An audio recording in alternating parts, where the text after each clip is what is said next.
सावन में झूला झूले गाय मस्त मल्हार, माटी की सोंधी खुशबू, पकवानों की भरमार, आयो रे आयो तीज का त्योहार। बहुत समय पहले की बात है। पार्वती जी ने हिमालय पर शिव जी को वर रूप में पाने के लिए एक घोर तप किया था। अन्न जल सब त्याग करके सूखे पत्ते चबाकर दिन व्यतीत करती थी। किसी भी मौसम की परवाह किए बिना निरंतर तप करती रहीं। ये स्थिति देखकर उनके पिता बहुत दुखी हुए। तब नारद जी ने वहां पहुंचकर उन्हें एक बात बताई। नारायण नारायण, हे गिरिराज, मैं भगवान विष्णु के भेजने पर यहाँ आया हूँ। आपकी कन्या की घोर तपस्या से प्रसन्न होकर वो उनसे विवाह करना चाहते हैं। इस बारे में मैं आपकी राय जानना चाहता हूँ।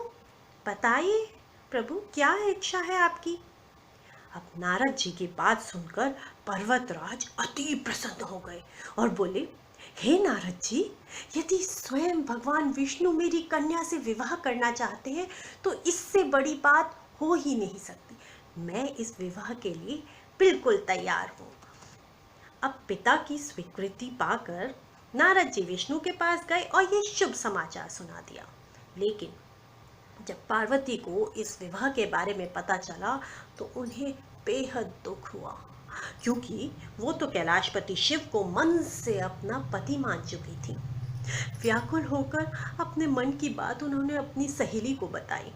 सहेली ने सुझाव दिया कि क्यों ना एक घनघोर वन में जाकर छुप जाओ और वहां जाकर शिव जी को प्राप्त करने की साधना करो। उन्हें ये बात पसंद आ गई। लेकिन उधर महल में पार्वती के पिता उनको घर में ना पाकर बड़े ही चिंतित और दुखी हो गए। वे सोचने लगे कि यदि विष्णु जी बारात लेकर आ जाएं तो क्या होगा। उन्होंने खोज करनी शुरू कर दी, यह धरती पाताल एक करवा दी, लेकिन पार्वती जी कहीं नहीं मिली। आखिर वो तो वन में एक गुफा के भीतर शिव जी की आराधना में लीन थी। भाद्रपद तृतीय शुक्ल को उन्होंने रेत से एक शिवलिंग का निर्माण कर उसकी आराधना की, जिससे प्रसन्न होकर शिव जी ने उनकी मनोकामना पूर्ण करी। पिता के पास फिर उन्होंने संदेशा भिजवाया कि पिताजी, मैंने अपने जीवन का लंबा समय भगवान शिव की तपस्या में बिताया है और भगवान शिव ने मेरी तपस्या से प्रसन्न होकर मुझे स्वीकार भी कर लिया है। अब मैं आपके साथ एक ही शर्त पर चलूंगी कि आप मेरा विवाह भगवान शिव से करा दें। आखिर पिता पिता होते हैं, तो पर्वतराज ने उनकी बात मान ली और अपने साथ घर ले गए।